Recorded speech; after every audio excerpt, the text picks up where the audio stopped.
कृष्ण कृष्ण कृष्ण हरे हरे, हरे राम राम राम हरे हरे।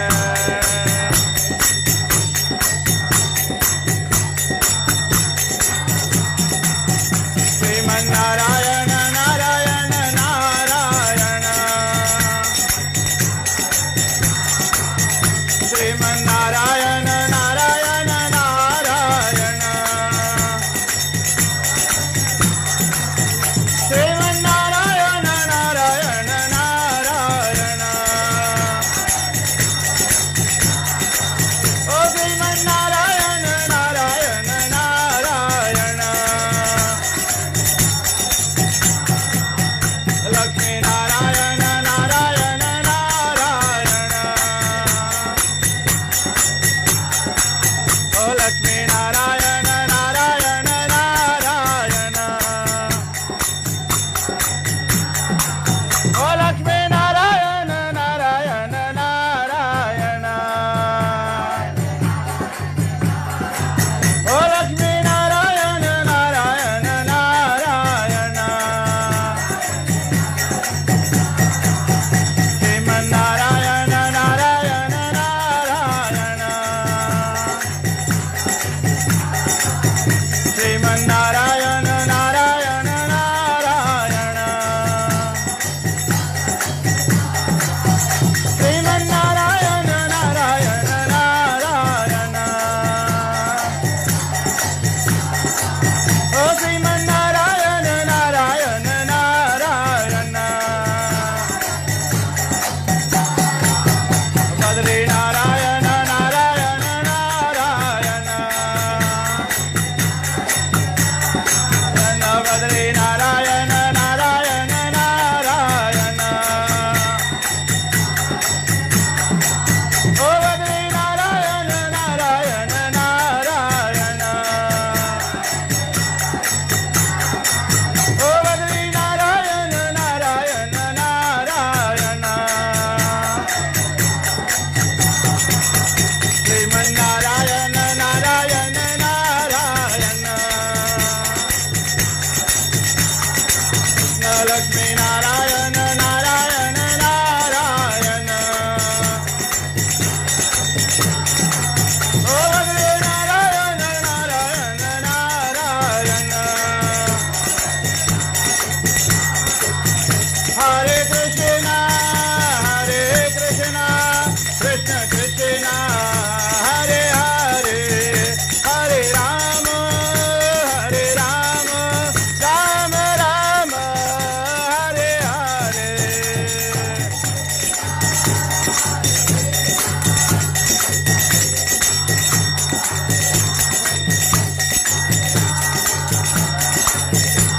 हरे कृष्ण कृष्ण कृष्ण हरे हरे, हरे राम राम राम हरे हरे।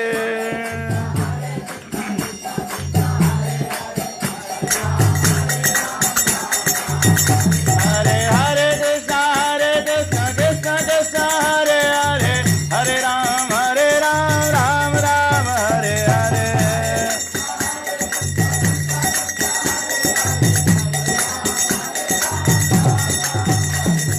हरे कृष्ण कृष्ण कृष्ण हरे हरे, हरे राम राम राम हरे हरे।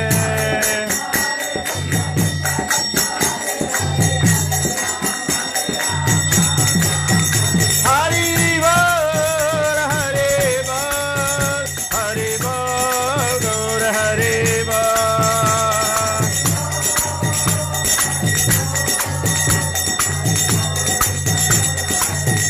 जय राधे श्याम जय वृंदावन धाम।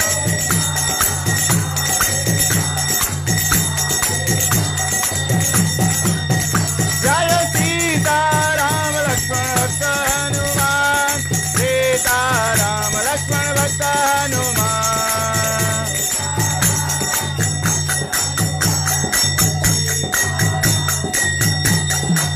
जय जय प्रभुपाद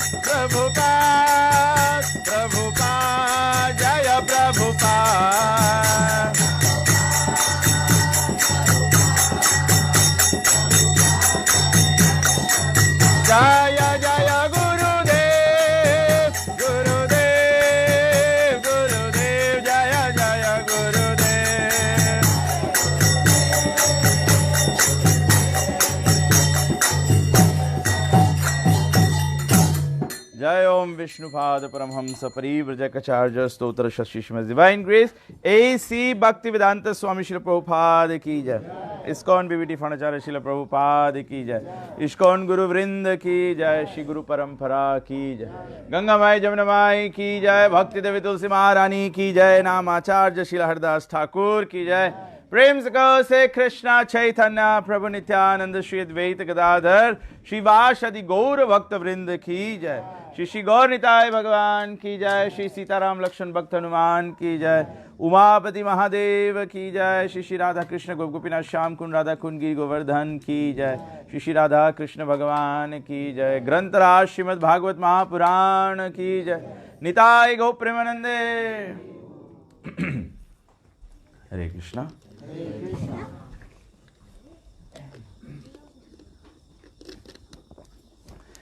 ओम अज्ञानतिमिरन्धस्य ज्ञानञ्जनाशलाखया चक्षुरुन्मिलितं येन तस्मै श्रीगुरवे नमः।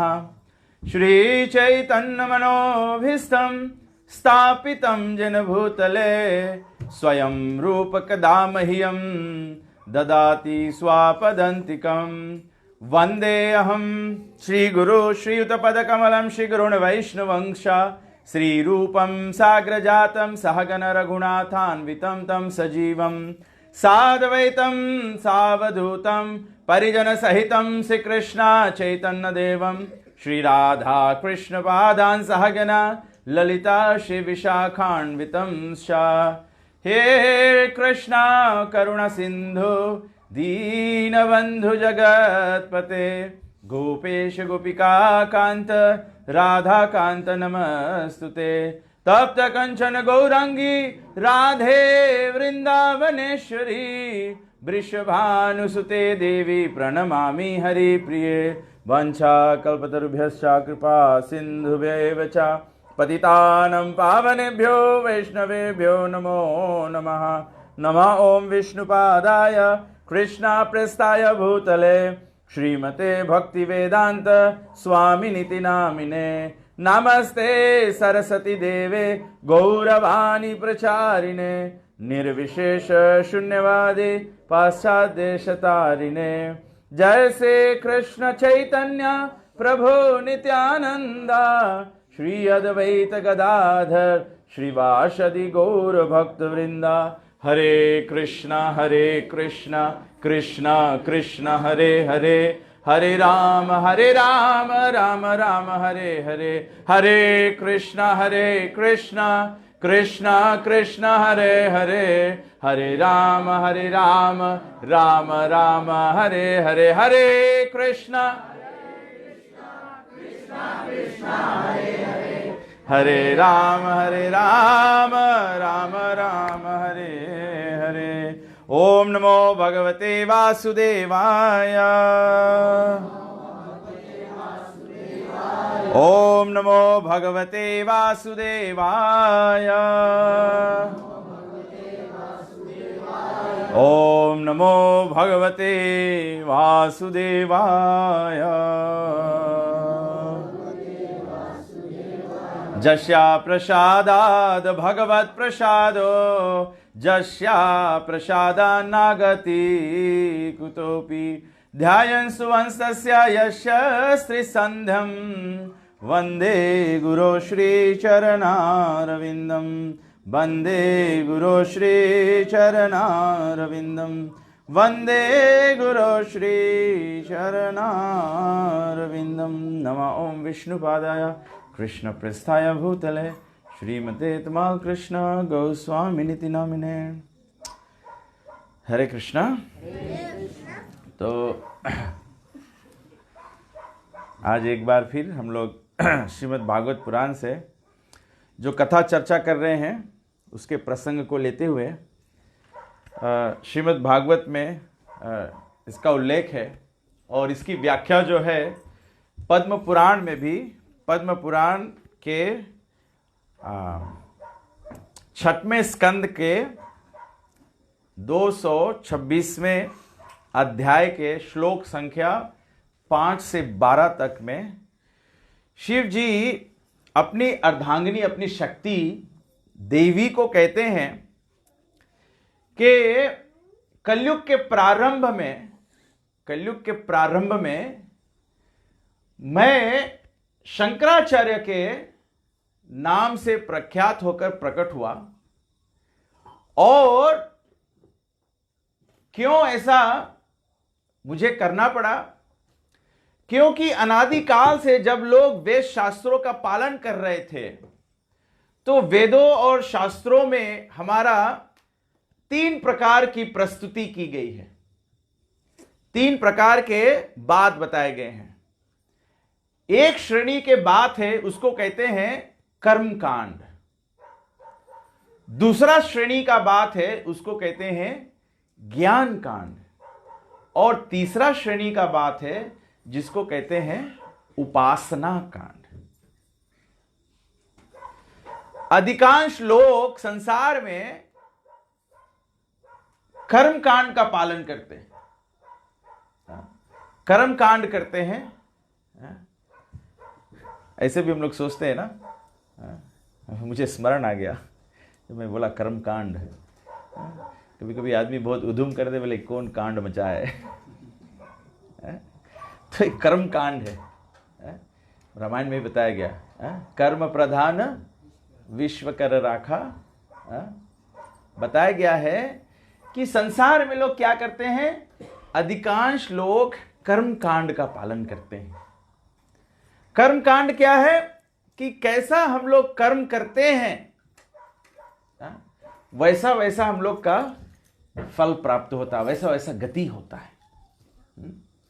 इसीलिए रामायण में भी इसका उल्लेख आया है। लक्ष्मण जी भगवान श्री रामचंद्र जी से कहते हैं कि जो कर्म का भेद है प्रभु कहो सकल समझाए। कर्म का भेद इतना सरल नहीं है।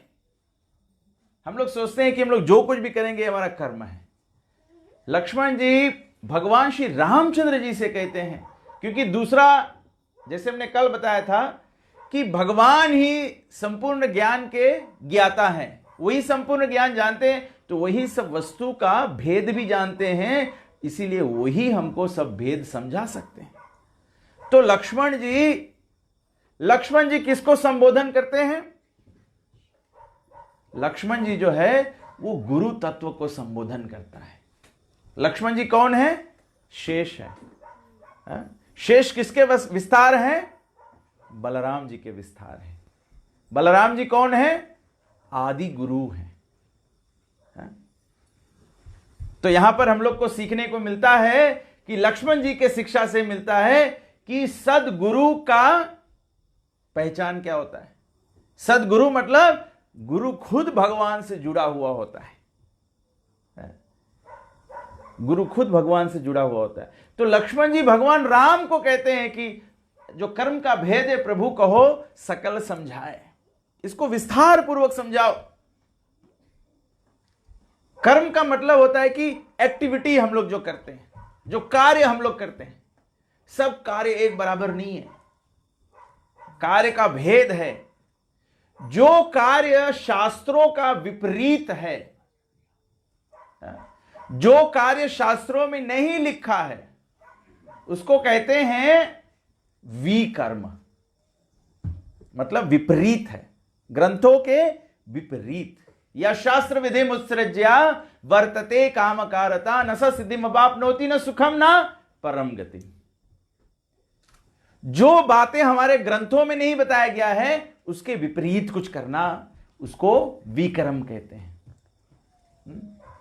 जैसे जैसे हमारे शास्त्रों में बताया गया है जिससे हमारे को अच्छा जीवन प्राप्त होता है उसको कर्म कहते हैं, पुण्य कर्म कहते हैं। इसीलिए भगवान कहते हैं तस्मात् शास्त्रम प्रमाणम ते कार्य अकार्य विवसितो। भगवान कहते हैं तस्मात् शास्त्रम प्रमाणम ते, मैंने शास्त्रों में बताया है कार्य अकार्य व्यवस्थितो, मैंने व्यवस्था बनाया है कि क्या करना चाहिए और क्या नहीं करना चाहिए। कभी कभी लोग प्रश्न करते हैं ग्रंथों में कहां लिखा है कि यह करना चाहिए। कभी कभी लोग ये प्रसंग उठाते हैं, अरे भगवान श्री रामचंद्र जी तो क्षत्रिय थे, वो भी तो वन में जानवरों को मारने गए थे, मारे होंगे तो खाए होंगे।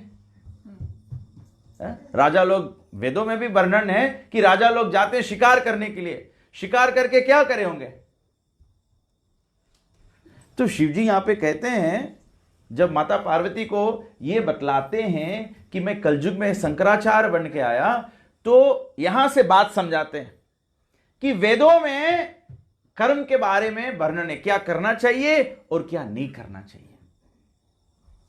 लेकिन वेद के अध्ययन के पश्चात लोग अपने जीवन व्यतीत कर रहे थे, लोग क्या करें कि वेदों के आधार पे कार्य करते हैं कि ये धर्म है। जैसे हमारे वेदों में व्यवस्था दिया गया है, सर्वोत्तम बताया गया है कि दया धर्म का मूल है। जब मनुष्य तन प्राप्त हुआ है तो हमें दया होना चाहिए, मतलब जीव हत्या जो है वो वर्जित है। रामायण में भी शुरू में तुलसीदास जी कहते हैं, जय जय विविध भांति के पापी, मांसाहारी और सुरापी। रकम रकम के पापी होए हैं, लेकिन कॉन्टेंडा कौन है, बड़ा पापी कौन है, मांसाहारी और सुरापी। तो ये वेदों का ज्ञात है, ये वेदों का वर्णन है कि दया का कर्म करना चाहिए, अधर्म नहीं करना चाहिए। लेकिन साथ साथ में यह भी वर्णन दिया गया है कि अगर कोई व्यक्ति शूद्रों से भी नीचा हो, कोई शबर जात का हो, जैसे शबरी माता शबर जात की थी, अगर कोई शूद्र से नीचा हो और वो बिना मांस भक्षण के नहीं रह सकता है, तो उसके लिए वेदों में व्यवस्था बनाया गया है कि अमावस के रात को, जब जब अमावस होता है, एक महीने में कितना अमावस होता है, हाँ?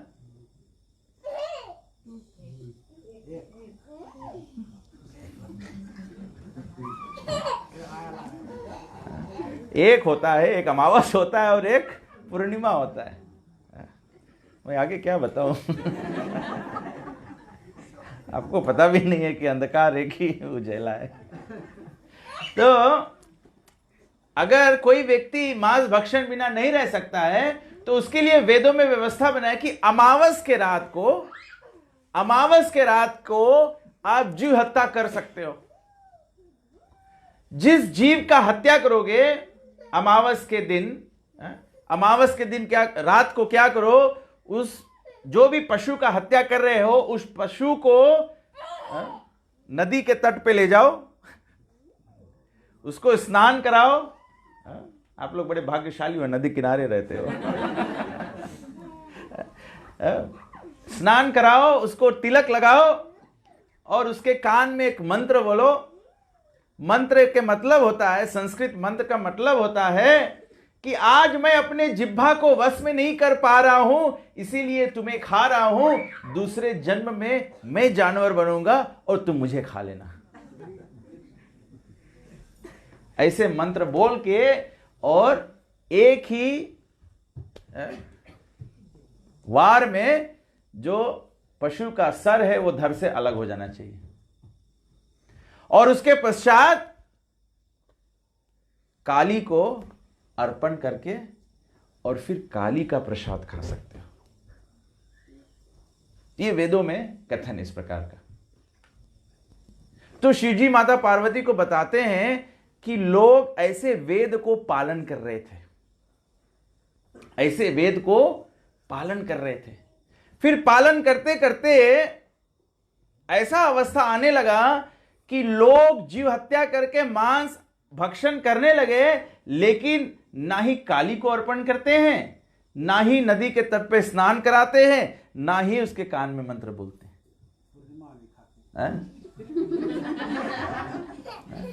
तभी आदमी उल्टा काम करता है तो क्या करता है, जीव हत्या करना उल्टा काम है ना। कौन रोज करो, अमावस। गुड गर्ल, ये लड़की सुन रही है। अमावस में, अमावस मतलब डार्कनेस। तो आदमी खराब काम चुप्पे से करेगी नहीं, कोई जान नहीं। तो फिर ये करते करते आदमी ढीठ हो जाए तो फिर पूर्णिमा में भी करे लगे। उजियाला भी रहे तभी करे, दिन दहाड़े, इसके बोले डे लाइट रॉबरी, ये होने लगता है। तो ऐसे लोग क्या करते हैं, फिर ये काली को अर्पण करना छोड़ दिए, फिर ऐसे ही जीव हत्या करने लगे। जब ऐसे फिर लोग क्या करते हैं कि हमारे धर्म में बताया गया, हमारे वेदों में बताया गया है, तो ऐसे ऐसे करके सब लोग ये वेद के आधार पे ऐसे जीव हत्या करने लगे। तब भगवान ये आपत्ति देखकर, ये दुख देखकर कि लोग अब क्या कर रहे हैं, धर्म के आधार पे अधर्म कर रहे हैं, तो भगवान प्रकट होते हैं बुद्ध भगवान के रूप में। बुद्ध अवतार लेते हैं, बुद्ध अवतार लेते हैं, और बुद्ध अवतार लेके ये जीव हत्या रोकने के लिए क्या प्रचार करते हैं, अहिंसा परमो धर्म। अहिंसा जो है वो परम धर्म है। वेद गलत है, वेद मत मानो, केवल हमको अहिंसा करना है, हमको सब प्रकार का हिंसा छोड़ देना है और अपने आप में लीन हो जाना है, निर्वाण गति को प्राप्त कर लेना है। ये बौद्ध फिलोसफी है। तो बुद्ध भगवान ऐसे आए, भगवान ही खुद आके लोगों का श्रद्धा जो है वो वेद से हटाया, क्योंकि लोग वेद के आधार पे, वेद का प्रमाण लेकर लोग पाप कर रहे थे। यही कलयुग में होता है, लोग ग्रंथों का आधार लेते हैं, सनातन धर्म का आधार लेते हैं, इस्लाम का आधार लेते हैं, ईसाई धर्म का आधार लेते हैं, और उसी के आधार पे अधर्म करते हैं। प्रभुपाद जी समझाते हैं, इस्लाम धर्म में बाइबल में लिखा है दाउ शैल नॉट किल, जीव हत्या वर्जित है। बाइबल में जीसस क्राइस्ट कहते हैं कि जो लोग खूनी हाथों से मेरे को प्रार्थना अर्पण करते हैं, उनके प्रार्थनाओं से मैं मुख फेर लेता हूं। I turn my face away from those who offer me prayers with bloodied hands. जो खूनी हाथों से भगवान को प्रार्थना अर्पण करते हैं, भगवान उनके प्रार्थना नहीं सुनते। इस्लाम धर्म में बताया है, जो सच्चा मुसलमान होता है वो लहू नहीं खाता है। इसीलिए मुसलमान हमेशा इंश्योर करता है कि जो भी मांस हो वो हलाल हो। हलाल क्या करते हैं, वो जानवर के लहू का नस काट कर और प्रार्थना अर्पण करके, और उसके नस काट के उसके जो लहू है, जो खून है, वो बहा देते हैं। लेकिन ये साइंटिफिकली प्रूवन है, फ्लैश और ब्लड कैनॉट बी सेपरेटेड। मुझे तो पता नहीं है, मैंने सुना है, आप फ्रोजन मुर्गी भी लेकर घर पे आके लाके काटोगे और व्हाइट कपड़ा में इसे रखना, तो उसमें से खून निकलेगा। तो मतलब you can never eat blood, you can never eat flash. Flash हम लोग नहीं खा सकते हैं। तो ये सभी धर्मों में बताया है। लेकिन लोग क्या करते हैं, धर्म के आधार, धर्म का आधार लेते हैं, लेकिन अधर्म करने लगते हैं। लोग अधर्म करने लगते हैं। इसीलिए बुद्ध भगवान प्रकट हुए और वेद को नकार दिया। बोला कोई वेद मानने की जरूरत नहीं है, केवल अहिंसा परम धर्म है। तो फिर क्या हुआ, धीरे धीरे सब लोग वेद से हट गए। बौद्ध धर्म में एक राजा हुए महाराज अशोक करके, वो राजा बौद्ध धर्म का बहुत प्रचार प्रसार किया, तो सभी जो प्रजा था वो वेद से हट गया। भगवान कहते हैं वेदांत कृत वेद विदेवा चाहम, वेद विद, वेदों से भगवान को जानना है, और भगवान स्वयं आके वेदों को हटा दिए, तो भगवान को कैसे जाना जाए। मतलब भगवान को जानने का कोई होप नहीं रहा। तो भगवान स्वयं नारायण, स्वयं नारायण भगवान श्री कृष्ण स्वयं शिव जी को कहते हैं कि तुम परम दयालु हो, तुम ही एक भक्त हो मेरे, परम वैष्णव यथा शंभु, मेरे परम भक्त हो, जो भूत प्रेत पिशाच सभी को शरण दे सकते हो, तो तुम्ही से ये काम बनेगा। तुम जाओ और वेद का स्थापना फिर से करो, वैदिक धर्म का स्थापना फिर से करो। अभी लोग बिल्कुल वेद से दूर हो गए हैं, तो वेद का स्थापना करने के लिए भगवान शिव जी जो है वे शंकराचार्य के रूप में आए और वेद को पुनः स्थापित किए। जब पुनः वेद को स्थापित किए तो पहले प्रचार शुरू किया कि भगवान निराकार ब्रह्म है, भगवान का आकार था। अभी लोग ये छोड़कर एकदम नास्तिक हो गए हैं, तो उनको रास्ते पे लाने के लिए फिर से तो उनको ABCD सिखाना पड़ेगा। अभी ये दो छोटे बच्चे यहां पर बैठे हैं, इन छोटे बच्चों को अगर हम लोग पूछे कि आप कौन से क्लास में पढ़ते हो बेटा? क्लास 6 में। नेगेटिव नंबर्स करे हो? अच्छा, नहीं करे तो बहुत अच्छा है। अगर आपके पास 2 एप्पल हो, उसमें से एक खा लो, कितना बचेगा? एक बचेगा। वो आप भी जानते हो। आप कौन से क्लास में पढ़ते हो? क्लास 1। बड़े स्मार्ट बच्चे हो, स्मार्ट बॉय। तो 2 एप्पल है, एक खा लो, कितना बचता है? एक बचता है। आपके पास एको एप्पल नहीं है, 0 एप्पल्स है, ठीक है, 0 एप्पल्स है, उसमें से एक खा लो, कैसे होगा? 0 एप्पल है, एक भी एप्पल नहीं है, लेकिन आप एक एप्पल खा लो, हो सकता है? नहीं हो सकता ना, बिल्कुल सही। एप्पल है ही नहीं, इसमें कैसे खाएं? आप बड़ा कक्षा में पढ़ते, कौन से फॉर्म में पढ़ती हो? फॉर्म 3। आपके पास 0 एप्पल्स है, उसमें से एक खा लो, तो क्या बचेगा? है -1। मतलब कहीं से मांग के खाना पड़ेगा। 0 - 1 = -1। -1। तो -1 सीधे इस बच्चे को समझाए तो उसको समझ में आएगा? बिल्कुल नहीं समझ में आएगा। तो इसीलिए सीधे लोगों को नहीं समझा सकते कि भगवान का साक्षात आकार है, ये लोग नहीं समझ पाते। इसीलिए तो कोई कहता है कृष्ण महापुरुष है, कोई कहता राम आए, वन में गए, वनवास हुआ, तो सीता के वियोग में मोह माया में पड़ गए। लोग नहीं समझ पाते हैं। शिव जी स्वयं कहते हैं, भगवान श्री रामचंद्र जी को क्या कहते हैं? जब माता पार्वती के साथ में भगवान रामचंद्र जब वनवास हुआ, वहां पर जब शिव जी और पार्वती ने भगवान श्री रामचंद्र जी को देखा, तो शिव जी बोले जय सच्चिदानंद। तो माता पार्वती बोले आप राम को देखकर जय सच्चिदानंद बोले? अरे बोले भगवान राम जो है वो परम पुरुषोत्तम भगवान है, ईश्वरः परम कृष्णा सच्चित आनंद विग्रह, इसीलिए भगवान का नाम है सच्चिदानंद, सच्चित आनंद। भगवान दिव्य है। जैसे हमारा शरीर भूमि लप नर वायु से बना है, मिट्टी से बना है, खून से बना है, वायु से बना है, ऐसे भगवान का शरीर नहीं है। हम लोग के शरीर ऐसे काटोगे तो खून निकलेगा, भगवान राम का शरीर ऐसे कटता है, उसमें खून नहीं निकलेगा। भगवान का शरीर में खून नहीं है, भगवान का शरीर सच्चित आनंद है। तो शिवजी बोले लोग समझ नहीं पाएंगे, इसीलिए मैंने पहले आके वेदों की स्थापना की कि वेदों के माध्यम से यह समझ में आए कि कोई पराशक्ति है, कोई परे है, जिसके अध्यक्ष में सब कुछ चलता है। और किसके अध्यक्ष में चलता है? भगवान कहते हैं मयाध्यक्षेन प्रकृति सुयते सा चराचरम।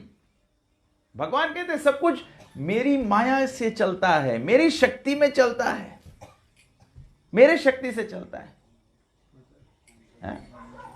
तो भगवान ये शक्ति को कैसे चलायमान करते हैं? जब ये आध्यात्मिक जगत का शक्ति भौतिक संसार में परिवर्तित होता है, तो जो राधा रानी है, जो सीता जी है, वो संसार में जब उनका विस्तार होता है तो ये दुर्गा शक्ति हो जाती है। इसीलिए भगवान कहते हैं दैवी ऐश गुणमयी मम माया दुरत्यया। दुर्गा शक्ति जो है इसको पार पाना बहुत ही कठिन है। हम लोग स्वयं दुर्गा जी का स्वरूप देखते हैं, दुर्गा जी के हाथ में चक्र है, त्रिशूल है, खड़ा है, गदा है। इस सब से क्या किया जाता है? कंट्रोल, पनिशमेंट किया जाता है। तो जो जीव संसार में आ गया है, भगवान की सेवा छोड़कर हम लोग संसार में आ गए हैं, तो दुर्गा शक्ति जो है वो संसार की जेलर है, जेल सुपरिटेंडेंट है। और अगर कोई बिना भगवान के भक्ति करे, बिना इस जेल से निकलना चाहे, तो दुर्गा जी क्या करेगी? उसको पकड़ के पीटेगी। हाँ, दुर्गा जी बोलेगी मेरे जेल में सुरंग। बिना भगवान के भक्ति के कोई नहीं संसार से पार पा सकता है। देवी ऐसे गुणमयी मम माया दुरत्यया माम एवा ये प्रपद्यन्ते मायाम एताम तरंतिते। ये संसार से कैसे तरण होगा, ये संसार से कैसे तारण होगा?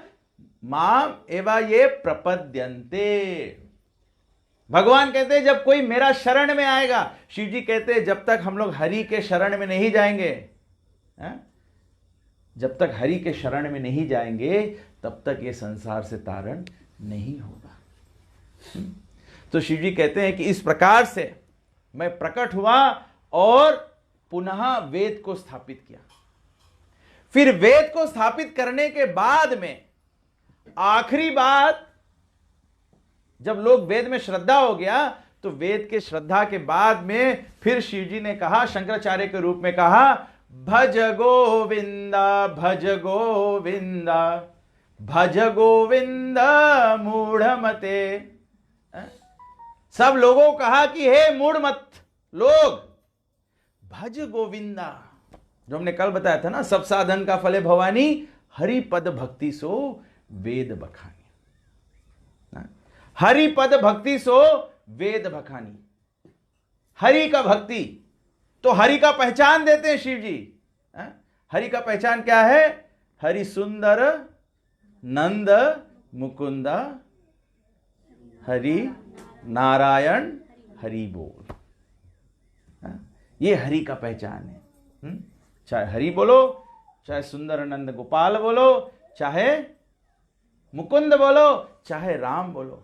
श्री राम हरि गोपाल हरि वंदे कृष्ण नंद कुमार। ये हरि का पहचान है, ये हरि का पहचान है। तो शिव जी माता पार्वती को कहते हैं कि कथा के बाद में तो प्रसाद होता है। तो ऐसे जब शिव जी ने माता पार्वती को सब कुछ समझाया, तो समझाने के बाद में फिर प्रसाद की बारी हुई।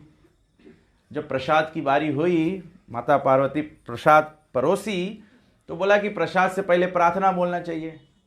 तो माता पार्वती कहती है कि प्रसाद से पहले विष्णु सहस्त्र नाम बोलते हैं। तो शिव जी कहते हैं विष्णु सहस्त्र नाम, भगवान विष्णु के 1000 नाम बोलोगे तब तक तो भोजन ठंडा हो जाएगा। हाँ? तो बोले एक विष्णु नाम के बदले में एक राम नाम बोल दो। हाँ? पार्वती को बताते हैं शिव जी स्वयं अपने मुखारविंद से। हाँ?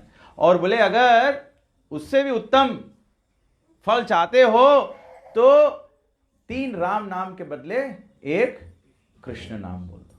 ये पद्म पुराण का वर्णन है, पद्म पुराण का गाथा है कि भगवान श्री राम और भगवान श्री कृष्ण का नाम सबसे उत्तम है। इसीलिए हमारे भक्त लोग सब यही गाते हैं, हरे कृष्णा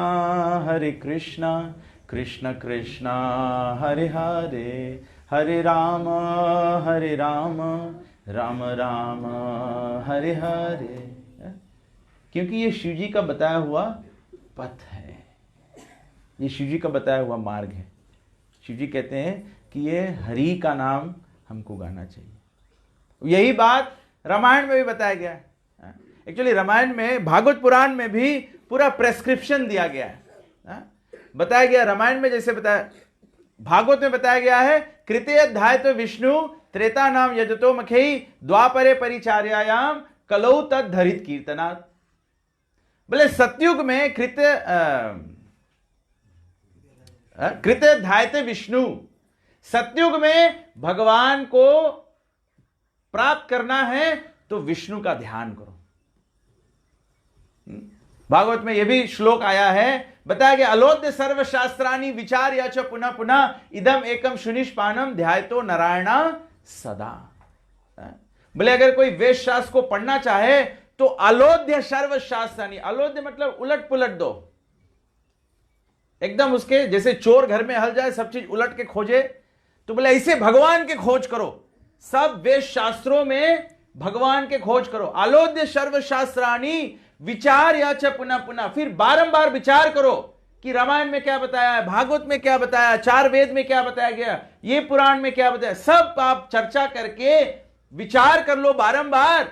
इदम एकम सुनिष्पानम, केवल एक ही बात सुनने में आएगा, सभी ग्रंथों में एक ही बात सुनने में आएगा, वो क्या है, ध्यायतो नारायण सदा। सब समय नारायण के कमल चरण की बात आती है, सभी का उदाहरण है। आप ग्रंथों में बड़े बड़े ऋषि मुनियों का सभी का उदाहरण देख लो, सब जाते हैं भगवान विष्णु और भगवान विष्णु के भक्तों के शरण में, केवल वही निवारण होता है। पहले दिन हमने वृकासुर की कथा बताया था, वृकासुर अर्थात भस्मासुर की कथा बताया था। बताया गया कि भस्मासुर भी जब आपत्ति में शिव जी को डाल दिए, शिव जी जब आपत्ति में हो गए, वरदान दे दिया, भस्मासुर शिव जी के ऊपर हाथ रखना चाहता है, तो शिव जी कहां भाग के गए, शिव जी का मदद कौन किया, कौन बचाया, हा? कौन बताया, नारायण। कैसे बचाया नारायण, है? एक ये लड़की बहुत इंटेलिजेंट है, ये लड़की तीन रोज में बात पकड़ लिया है कि हम लोग बारंबार नारायण के सुपरमेसी बता रहे हैं, उसके आगे कथा पता नहीं है, लेकिन नारायण की सुपरमेसी पकड़ लिया है। कोई भी प्रश्न प्रभु जी पूछेगा उसका जवाब क्या होगा, Narayan. Very smart girl, intelligent, इसको बुद्धिमान कहते हैं। मैं समझूंगा मेरा 3 दिन का प्रयास सफल हुआ, एक बच्ची तो पकड़ पाई नारायण का, ये बात ही समझ में आए कि नारायण ही सब कुछ है। Is very very intelligent. तो शिव जी नारायण के शरण में गए, विष्णु जी ने मोहिनी रूप धारण करके भस्मासुर को भ्रमित किया, मोहिनी रूप धारण करके भस्मासुर को भ्रमित किया। भस्मासुर दानव था, कोई भी दानव है स्त्री से आकर्षित हो जाती है। तो बोले शिव जी के बात कहाँ विश्वास कर लिया है? और बोले शिव जी के पीछे पीछे भाग रहे हो, उसके सर पे हाथ रखना चाहते हो, अगर उसके वरदान काम नहीं करेगा, दुनिया देखेगा कि तुम शिव जी के पीछे भागे थे, उसके सर पे हाथ रखे, वरदान काम नहीं करा, लोग तुम्हारे पर हंसेंगे। तो बोले मैं क्या करूं? अरे बोले आपन सर पे रख के देख लो, नहीं काम करी। बस भस्मासुर अपन सर पे हाथ रख लिया और भस्म हो गया। दुर्वासा मुनि का कथा हम लोग थे। दुर्वासा कौन है? दुर्वासा जी को सब कोई जानते हैं कि शिव जी का अंश है। तो दुर्वासा जी जब आपत्ति में हो गए, अम्बरीश महाराज के प्रति अपराध कर दिए, तो दुर्वासा के पीछे भगवान विष्णु ने चक्र छोड़ दिया। दुर्वासा भागते भागते कहां गए? ब्रह्मा जी के पास गए, स्वयं शिव जी के पास गए, स्वयं भगवान विष्णु के पास गए, कोई उसका निवारण नहीं किया। भगवान विष्णु बोले जाओ फिर से अम्बरीश के पास, क्योंकि वो मेरा अनन्य भक्त है। तो सभी जगह शास्त्रों में यही बात बताया गया है, ध्यायतो नारायण सदा, सब समय नारायण की ध्यान करना है। ऐसे नहीं है कि हरे कृष्णा वाले हरे कृष्णा मंत्र के अलावा और कुछ जानते नहीं, तो टूटा रिकॉर्ड के माफी हम लोग के लाइन गाते रहते। अरे यही उपाय है, कलौ तद धरित कीर्तना। तो बताया कृत्य ध्याय तो विष्णु त्रेता नाम यजतो मखी, त्रेता युग में यज्ञ किया जाता है, हवन यज्ञ, हवन यज्ञ। और छोटे छोटे नहीं किए जाते, बड़े बड़े, पूरा गांव को बुलाना पड़ता है। इसीलिए कलयुग में भी, गए जमाने में जब ये सब होता था, तो कोई अपन घर पे नहीं करता था, गांव का मंदिर होता था, गांव भर में चंदा बटोरो, फिर गांव भर के आदमी एकत्र हो तब करो। लेकिन अब क्या है, अब तो कलयुग में सब लोग प्राइवेसी चाहते हैं ना, तो हवन भी अपन प्राइवेसी में कर लें। गांव में 5 मंडली, तो ये नहीं चलेगा, ये नहीं चलेगा। तो त्रेता नाम यजतो मखी द्वापरे परिचार्यायाम, द्वापर युग में मंदिरों का, विग्रह का स्थापना किया जाता है। ये बहुत सुंदर बात है। आप लोग यहाँ पे भगवान के विग्रहों का स्थापना किया है, राम जी का, हनुमान जी का, राम दरबार है, राधे श्याम है। लेकिन इसके साथ में एक उत्तरदायित्व आता है, एक रेस्पॉन्सिबिलिटी आता है। भगवान के विग्रहों को स्थापित करना मतलब जैसे एक दंपति के घर पर एक बच्चा जन्म ले ले। इसीलिए जब भगवान के विग्रहों को स्थापित किया जाता है, उसको कहते हैं प्राण प्रतिष्ठा किया जाता है। भगवान के विग्रहों की सेवा एक छोटे बच्चे की तरह की जाती है। जैसे एक छोटा बच्चा होता है, जन्मा नया बच्चा जन्म होता है, तो अस्पताल में जाते हैं, अस्पताल में क्या नर्स क्या बताती है, 1 और आधा 2-2 घंटे पर बच्चे को दूध पिलाते रहना, ऐसे बताते हैं। जब विग्रहों को स्थापित किया जाता है तो इसकी सेवा पूजा करनी होती है। एवरी डे, रोज सुबह आरती होनी चाहिए, रोज शाम को आरती होनी चाहिए। आप लोग बहुत भाग्यशाली है, आपके गांव में ये मंदिर है। यहां पर ये मंदिर का जो सेवा है, गांव के सभी लोगों को वितरण कर लेना चाहिए। Monday, Tuesday, Wednesday, Thursday, Friday, Monday morning, Monday evening, Tuesday morning, Tuesday evening, यहां पर रोज सुबह शाम आरती होना चाहिए। ये द्वापर युग का धर्म है। और कलौ तद्धरित कीर्तनात्, कलयुग में केवल हरि कीर्तन। इसके एग्जैक्टली इक्विवेलेंट रामायण में बताया गया, कृतयुग सब योगी विज्ञानी करे ही ध्यान भव तरे सब प्राणी। कृतयुग, सतयुग में सब लोग बहुत विज्ञानी हैं, बहुत इंटेलिजेंट है, तो इंटेलिजेंट व्यक्ति ध्यान कर सकता है। हम लोग तो ध्यान कर नहीं पाएंगे। हम लोग ध्यान करेंगे तो फेसबुक पे मैसेंजर में आएगा टिंग, जैसे टिंग होगा हम लोग सेम टाइम उठा लेते हैं। अगर कोई साइलेंट करके रखा है तो वो भी वाइब्रेट मोड में रखा है, तो फोन यहां नीचे रहेगा तो पता लग जाए कुछ हुआ है। तो ध्यान नहीं होगा, ध्यान नहीं होगा। कृतयुग सब योगी विज्ञानी करे ध्यान भव तरे सब प्राणी। द्वापर त्रेता विविध यज्ञ नर करें। त्रेता युग में क्या करते हैं हम लोग, बताया गया है, विविध प्रकार के यज्ञ करते हैं। अश्वमेध यज्ञ, गोमेध यज्ञ, अग्निहोत्र यज्ञ, ऐसे बड़े बड़े यज्ञ करते हैं, जैसे भगवान श्री रामचंद्र जी करते हैं। और जब यज्ञ करते हैं, दशरथ महाराज यज्ञ करते हैं, पुत्रेष्टि यज्ञ जब दशरथ महाराज किए तो हवन कुंड से कौन निकला, खीर लेके निकला। हम लोग यज्ञ करेंगे, कौन निकलता है, खीर भी जर जाता है। ये कलयुग का धर्म नहीं है, ये कलयुग का धर्म नहीं है। द्वापर करी रघुपति पद पूजा। द्वापर युग में जैसे हमने बताया जो मंदिर का स्थापना करते, द्वापर करी रघुपति पद पूजा। भगवान श्री रामचंद्र जी कमल चरणों की पूजा करना होता है, भगवान का आरती करना होता है, भगवान को फूल अर्पण करता है, भगवान को वस्त्र पहनाने होते, उसको भोग धराने होते। और बताया द्वापर करी रघुपति पद पूजा। कलयुग केवल नाम धारा, सुमिर सुमिर नर उतरे पारा। उतरे पारा।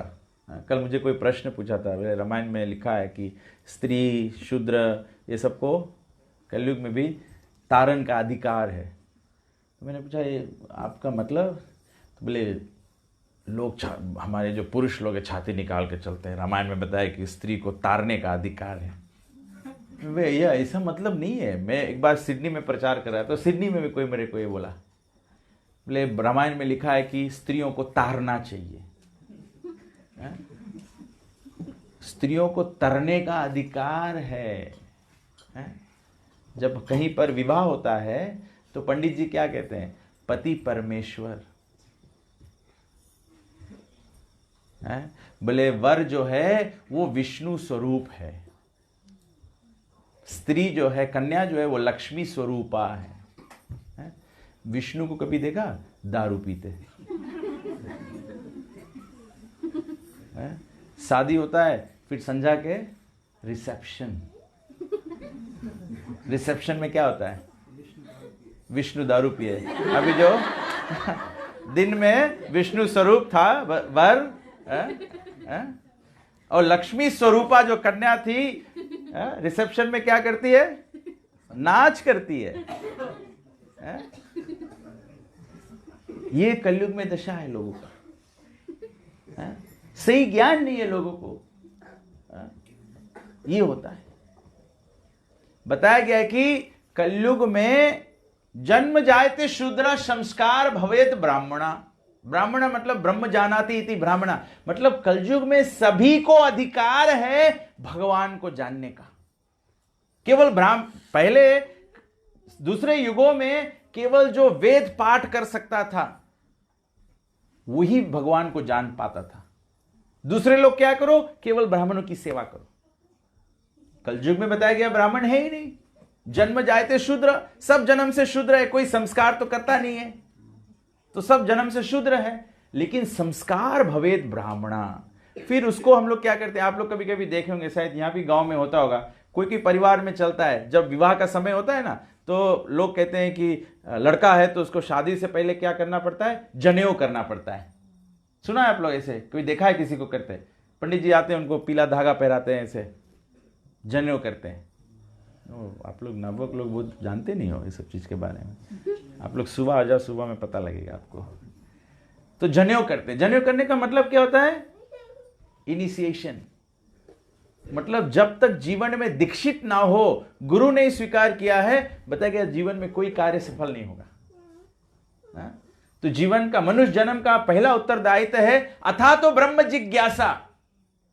जैसे मनुष्य जन्म मिला है तो हम लोग के काम में क्वेश्चन करो कि भगवान कौन है, भगवान की कैसे प्राप्ति करे सको, भगवान के कैसे पहचाने सको।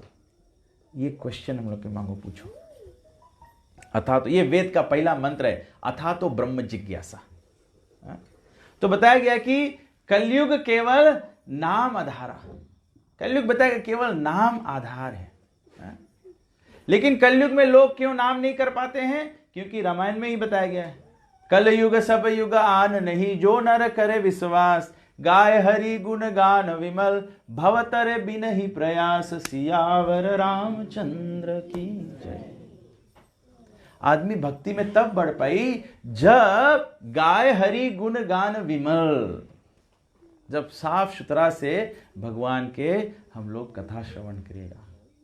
जैसे अभी हम लोग यहाँ पे कथा करता है तो हम लोग सब पवित्रता से करता है। सब भक्त लोग भी प्रयास करें अपन जीवन में सब भक्ति करे है, सब शुद्धता से आए, सब शुद्ध विचार से आए। क्या है कि हम लोग जैसा संग करेगा वैसा चढ़ी रंग, जैसा चढ़ी वैसे चढ़ी रंग हम लोग के। अभी आप बैठा है, अगर आपके मन में कोई बुरा विचार आए है तो आपके कसूर नहीं है, आपके बगल वाला की फैक्ट्री। हाँ, देख लो अपन पर बगल में कौन बैठा है। अगर भगवान के बारे में कुछ समझ आ रहा है तो मतलब कोई संत आपके बगल में बैठा है। तो ये भगवान के नाम जब हम लोग पवित्र तरह से लेते हैं तब वो फलित होने लगता है। नहीं तो बताया गया है कि रामायण में ही तुलसीदास जी कहते हैं, जिन कृत किन पान मोह पीना, तिन के कहा कीन नहीं काना। पूतम हरि कथामृतम, भागवत में बताया गया है कि अगर कोई भागवत कथा भी बोलता है, कोई भगवान की प्रशंसा भी करने का प्रयास करता है, लेकिन अगर वो व्यक्ति स्वयं भक्ति के पथ पर अग्रसर नहीं है, जिन कृत किन पान मोह पीना, जो व्यक्ति नशा करता है और भगवान की कथा बोलने का प्रयास करता है, बोले अगर ऐसा व्यक्ति बोले तो वहां से अपन कान लेके भाग जाओ, कान छोड़ना भी नहीं, वहां पे कान लेके चलो। पूतम हरि कथामृतम, बोले जैसे दूध है, दूध में एक व्यक्ति को जीवित रखने के लिए सभी पौष्टिक पदार्थ है, लेकिन अगर दूध में एक सांप मुंह लगा दे तब दूध क्या होगा? विष हो जाएगा, जहरीला हो जाएगा, जहरीला हो जाएगा। तो जरूरी है कि गाय हरि गुण गान विमल। शिव जी दया करते हैं। शिव जी के संबंध में ये कथा आया है कि जब समुद्र मंथन हुआ तो हलाहल विष निकला। जब हलाहल विष निकला तो सब देवी देवता दौड़ के गए नारायण के पास, बोले कुछ निवारण करो। नारायण बोले जाओ शिव जी के लगे। बोले क्योंकि मेरे भक्त का एक गुण होता है कि वो सर्व दयामय होता है। He is very merciful. Shiv ji बोले सबसे मर्सीफुल है। तो शिव जी के पास गए, शिव जी हलाहल विष पी लिया। कभी कभी लोग बोले शिव जी भी तो नशा करे तरह, भांग पिए तरह, तो हम लोग भी सबको पिए। भांग से पहले पाराकोट पी लो। जब विष सर्वाइव कर लोगे तब भांग पी लेना, और पाराकोट पी लो, भांग पिए लायक रह नहीं जाओगे। तो शिव जी का नकल मत करो, ये बहुत बड़ा अपराध है। शिव जी का खंडन होगा या शिव जी का निंदा होगा कि हम लोग सोचते हैं शिव जी दूसरे के कल्याण के लिए ये कार्य किया। शिव जी हमेशा दूसरे कल्याण के लिए करते। जब भागीरथ गंगा को लेकर आए पृथ्वी पर तो लोगों के कल्याण के लिए, भागीरथ अपने पूर्वजों के कल्याण के लिए गंगा जी को पृथ्वी पर लेकर आए। जब गंगा जी पृथ्वी पर आ रही तो पता है गंगा का वेग पृथ्वी रोक नहीं पाता, वो सीधे पाताल चली जाती। तो शिव जी ने गंगा जी को अपने सर पे धारण किया। क्यों उन्होंने अपने जटा में धारण किया? क्यों शिव जी ने गंगा जी को अपने जटा में धारण किया? स्पीड ब्रेकर था शिव जी। क्यों अपने सर पे धारण किया? ब्राह्मणों का आशीर्वाद लेने के लिए, भगवान के चरण से। क्योंकि गंगा जी जो थी वो विष्णु के चरण के अमृत है। जब वामन भगवान 3 पग में जब पूरा ब्रह्मलोक नाप लिए, तो जब भगवान का चरण ब्रह्मलोक गया तो ब्रह्मा जी ने भगवान के चरण पखारे। ब्रह्मा जी ने भगवान के चरण धोए। जब भगवान का चरण धोया तो वही गंगा के रूप में। तो शिव जी भगवान के चरणामृत को अपने सर पे धारण किए।